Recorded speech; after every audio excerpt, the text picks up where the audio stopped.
what do you make of Kim Caldwell losing just when it seemed like they were kind of on a roll here? Your thoughts on the Lady Vols? Yeah, this is the Lady Vols' worst loss of the year, and it was the first time they really laid an egg that just looked bad. They lost to Kentucky 82-58. Kentucky didn't shoot well from three. They were 5 of 21 from three at 23.8%, and the Lady Vols were not much better at 6 of 29 at 20.7%. Doesn't explain the different disparity, but the biggest difference is Tennessee was out rebounded 52-31, largely because Tennessee missed a lot of shots in the paint. They were 23-74 in the paint, and Kentucky, even though they weren't good from three, inside the paint, they were 29-45. So they were just dominant inside, and Tennessee just couldn't handle their size. But Kim Caldwell really didn't make any excuses for him. I'm going to show this real quick. This is what she said after the game, talking about Kentucky dominating in the half court. And she called out her team again. Here's Kim Caldwell right after the game. I think consistent effort. I don't think they're bigger than us, so we knew that they were going to get some, but I don't think we rebounded as a team. I think we kind of just left people in there to dry, trying to out-rebound one-on-one. And when you don't have the height advantage, you can't do that. And then I don't think we crashed very hard in the first half at all. We missed a lot of shots, and we had a lot of opportunities where we could have at least tried to go get an offensive rebound, and I don't even know that we went and got a paint touch. I think we just kind of stood. So there's Kim Caldwell calling out the effort again. I think we stood there and watched paint touch. I don't even think we tried to get an offensive rebound. All right. What do you make of this loss? Is this a hit the wall loss? I think this is a matchup problem. Kentucky's matchup against Tennessee, it's just such a massive disadvantage for Tennessee at this moment that the only way they were going to be able to win this game was to force a lot of turnovers and hit a lot of threes. And they didn't hit a lot of threes, and they forced 20 turnovers, but it wasn't enough. And I think the combination of them not shooting well from three, not hitting enough, playing on the road, and truth be told, feeling themselves a little bit. I think, as Kim Caldwell just said, calling out the effort, those three things together cost them. Now, Talaysia Cooper, she did her part. She had 25 points and was 11 of 22 from the field. She tried to get into the paint a lot, but I mean, the paint, the defensive, the paint inside, what the half court defense in the paint was absolutely abysmal, and it was a huge issue. They just weren't big enough, and when you're not big enough, you got to shoot well and you got to force a lot of turnovers, and lack of shooting well really costs them. This is where the size is not that big of a deal for the recruiting next year. They need enough players that if two or three are having an off day shooting, two or three others are still on, so they'll always have options from three. And they just don't have that last night. They just don't have that right now. All right. So if you had to bet your bottom dollar that this is a hit the wall loss, a feeling yourself lost, feeling good about yourself, or whatever the case may be. In fact, we could make that a poll question if you want. To me, this is a hit in a wall loss. I think you're going to see another bad loss, and I think you're going to see an early exit from the NCAA tournament. I wondered if this would happen with this Lady Vols team. They tried to go as deep as they could, but I just don't know how many elite players they have, Caleb. How many elite players does Tennessee have right now? I mean, hardly any. I'll just say that. So here's the poll question, and I'll see if you want to bet. Lady Vols loss to Kentucky was a hit-the-wall loss, bad matchup, or lack of effort? And I think it's a hit-the-wall loss. I think it's bad matchup, lack of effort. I think it's those two things combined. I think, again, Kentucky size made it really hard for the Lady Vols inside. They couldn't get it. They did not want to turn it into a half court game, and they turned it into a half court game. Of course, going 6 of 12 from the free throw line. They're just little things that, if a few little things had gone differently, you would have gotten a huge difference on the margin.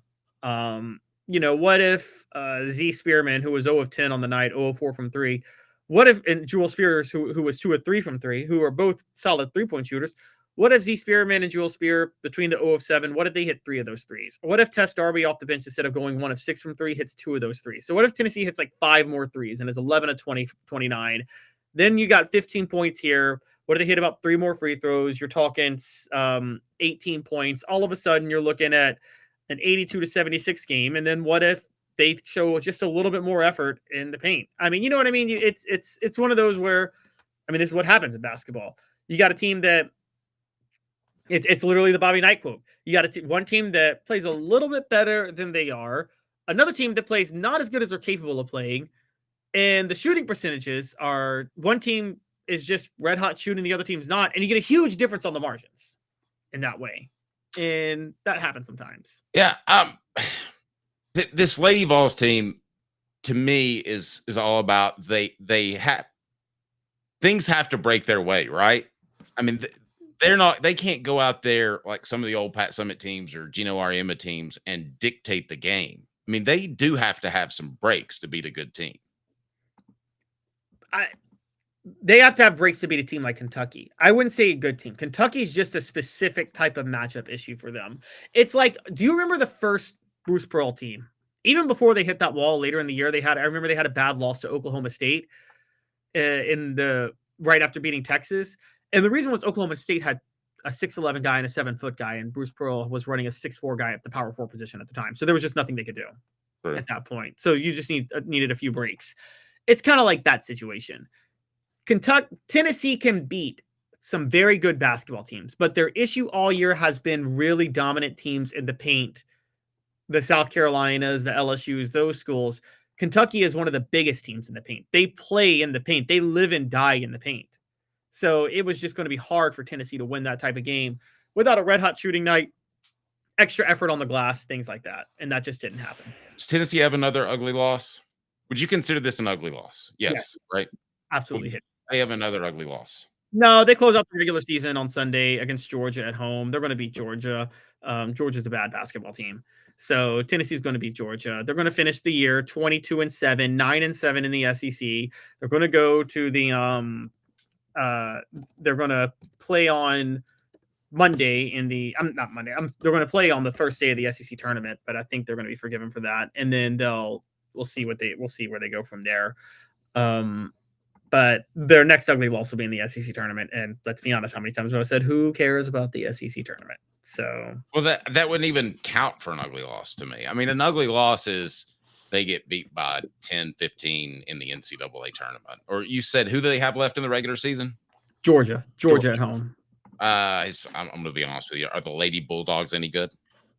No, Lady Bulldogs are terrible. Lady Bulldogs are absolutely terrible. So, okay, so an ugly loss would be just losing to Georgia, correct?